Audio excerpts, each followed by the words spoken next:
নেপালকে উড়িয়ে সাফ অনূর্ধ্ব 20 ফুটবল চ্যাম্পিয়নশিপের শিরোপা জিতেছে বাংলাদেশ। 28 আগস্ট বুধবার বিকেলে নেপালের ললিতপুরের আনফা কমপ্লেক্সে অনুষ্ঠিত ফাইনালে নেপালকে 4-1 গোলে উড়িয়ে শিরোপা জিতে নেয় মারুফুল হকের শিষ্যরা। যুব সাফে এটা বাংলাদেশের প্রথম শিরোপা। এর আগে 2022 আসরের ফাইনালে ভারতের কাছে অতিরিক্ত সময়ে 5-2 গোলে হেরে রানার্স আপ হয়েছিল।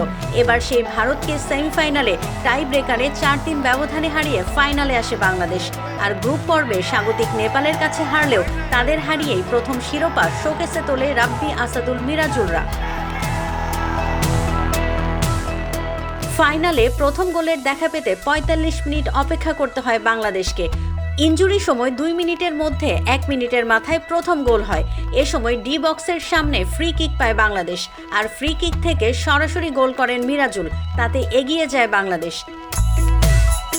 বিরতির পর 54 মিনিটে ব্যবধান দ্বিগুণ করে বাংলাদেশ। এ সময় বাম দিক থেকে আসাদুল ইসলাম সাকিব ক্রসে ডি বক্সের মধ্যে বল বাড়িয়ে দেন। সেটাতে হেড নেন বক্সের ভেতরে ডান দিকে থাকা আসাদুল মোল্লা। বল সেখান থেকে চলে আসে দূরের পোস্টের সামনে থাকা মিরাজুলের কাছে। আনমার্ক মিরাজুল মাথার আলতো টোকায় বল ফাঁকা জালে জড়ান। 69 মিনিটে ব্যবধান 3-0 করে ফেলে বাংলাদেশ। এ সময় বাম দিক দিয়ে আক্রমণে ওঠেন মিরাজুল। ডি বক্সের মধ্যে ঢুকে তিনি বল বাড়িয়ে দেন তার ডান পাশে থাকা মোহাম্মদ রাব্বি হোসেন রাহুলকে।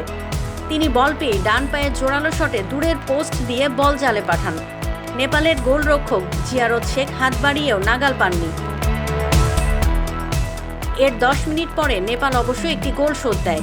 এ সময় ডান দিক থেকে রামথাপার ক্রস গোল পোস্টের সামনে লাফিয়ে উঠে ক্লিয়ার করেন বাংলাদেশের রাজীব হোসেন, কিন্তু বল গিয়ে পড়ে যায় বাম দিকে থাকা সমীর তামাংয়ের কাছে। তিনি হেড নিয়ে নিশানাভেদ করেন। অতিরিক্ত সময়ের 5 মিনিটের মাথায় বাংলাদেশের পিয়াস আহমেদ নোভা গোল করে নেপালের সব সম্ভাবনার প্রদীপ নিভিয়ে দেন। এ সময় বাম দিক দিয়ে আক্রমণে উঠে ডি বক্সে ঢুকে পড়েন রাব্বি হোসেন রাহুল। তিনি বল বাড়িয়ে দেন গোল পোস্টের সামনে থাকা পিয়াসকে। তার সামনে ছিলেন নেপালের গোলরক্ষক জিয়ারত শেখ। রাব্বি শট নিলে সেটি তার পায়ের ফাঁক গোলে গোল লাইনের ওপরে চলে যায়। দৌড়ে গিয়ে সীমান্ত থাপা সেটি ক্লিয়ার করলেও রেফারি গোলের সংকেত দেন, কারণ বল ততক্ষণে গোল লাইন অতিক্রম করে। শেষ পর্যন্ত আয়োজক নেপালকে 4-1 গোলের ব্যবধানে উড়িয়ে যুব সাফের প্রথম শিরোপা জিতে মাঠ ছাড়ে বাংলাদেশের যুবরা।